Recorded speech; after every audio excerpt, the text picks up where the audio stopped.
नमस्कार किसान भाइयों, आप सभी का स्वागत है हमारे चैनल पर। किसान भाइयों, आज हम बात करने वाले हैं मूंगफली की खेती के बारे में। मूंगफली की खेती कब करनी चाहिए, किस मौसम में करनी चाहिए और क्या क्या सावधानियां बरतनी चाहिए, इन सब के बारे में आज हम बात करने वाले हैं। तो आप सभी लोग वीडियो को लास्ट तक जरूर देखिएगा और आपका जो भी डाउट है उसे कमेंट में जरूर बताइएगा। मूंगफली को गरीबों का बादाम कहा जाता है। मूंगफली भारत की एक महत्वपूर्ण तिलहनी फसल है जो ज्यादातर गुजरात, आंध्र प्रदेश, तमिलनाडु और कर्नाटक और भी कई राज्यों में उगाई जाती है, जो की खरीफ मौसम की फसल है, जो की अक्टूबर नवम्बर तक पूरी तरह से पककर तैयार हो जाती है। लेकिन इसकी खेती साल भर की जा सकती है। मूंगफली की खेती करने के लिए आपको इन बातों को ध्यान रखना चाहिए।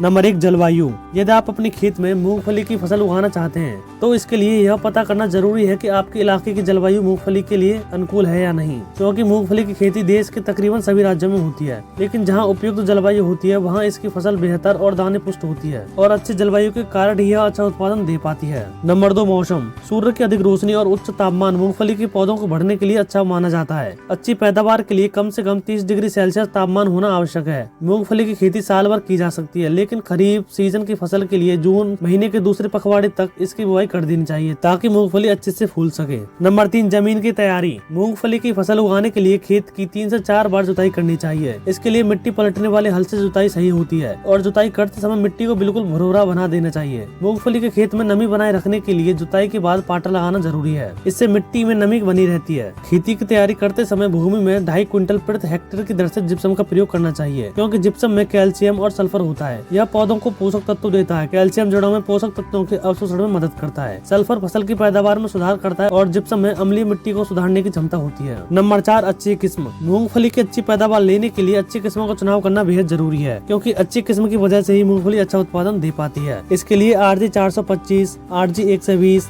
MA 10, TG 37, G 201, चित्रा और RG 382 जैसी कुछ अच्छी किस्मों का चुनाव कर सकते हैं। नंबर 5, बुवाई। मूंगफली की बुवाई के समय कई बातों का ध्यान रखना जरूरी है। इसकी बुवाई सामान्य रूप से 15 जून से 15 जुलाई के बीच अच्छी मानी जाती है। बीज बोने से पहले 3 ग्राम थायराम या 2 ग्राम मैकोजैब दवा प्रति किलो बीज के हिसाब से बीजों को उपचारित करना चाहिए। इस दवाई के प्रयोग से बीज में लगने वाले रोगों से बचाया जा सकता है और इससे मूंगफली बीज का अंकुरण भी अच्छा होता है और मूंगफली का पौधा जल्दी से बढ़ने लगता है। नंबर 6, पानी और खाद्य पदार्थ। मूंगफली की बुवाई के बाद उसे आवश्यकता अनुसार पानी देना चाहिए और खाद्य पदार्थों की आवश्यकता अनुरूप पूर्ति करनी चाहिए। नंबर 7, खरपतवार। मूंगफली की खेती में खरपतवार नियंत्रण करना बहुत जरूरी है। खरपतवार अधिक होने से फसल पर बुरा असर पड़ता है। बुवाई के करीब 3 से 6 सप्ताह के बीच कई प्रकार की घास निकलने लगती है। कुछ यांत्रिक क्रियाएं या दवा के प्रयोग से आप आसानी से खरपतवारों पर नियंत्रण कर सकते हैं। अगर आपने खरपतवार का प्रबंधन नहीं किया तो 30 से 40% फसल खराब हो जाती है और आपको नुकसान झेलना पड़ सकता है। नंबर 8, कटाई। मूंगफली का पूरा विकास और पकने तक का समय लगभग 90 से 120 दिन तक होता है। इसी उपरांत यह पूरी तरह से पककर तैयार हो जाती है। मूंगफली की फसल को समय पर काट लें और उसको अच्छे उचित रेट पर मार्केट में भेज दें। मूंगफली का औसतन उत्पादन 20 से 25 क्विंटल प्रति हेक्टेयर होता है और इसका औसतन रेट 80 रुपए प्रति किलो होता है। आपको यह वीडियो कैसी लगी कमेंट में जरूर बताइएगा।